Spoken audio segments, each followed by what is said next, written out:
સાવરકુંડલા શહેરના કેવડપરા વિસ્તારમાં ઇન્ડિયન કંપનીનો ગેસનો બાટલો લીકેજ થતાં નાના એવા પરિવારનો ઘર વખરી બળીને ખાખ.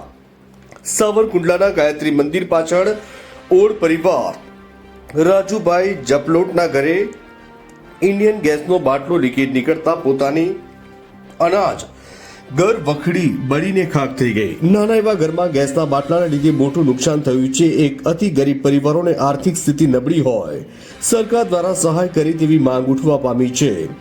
ગેસ એજન્સીના માલિક પણ ગરીબ પરિવારના મુલાકાતે આવ્યા હતા. સાવરકુંડલાના પૂર્વ નગરપાલિકાના સદસ્ય જગદીશ ઠાકોર પણ આ ગરીબ પરિવાર સાથે મુલાકાત કરી સરકાર દ્વારા આ નાના ગરીબ પરિવારને તાત્કાલિક સહાય આપવામાં આવે તેવી માંગ કરી હતી.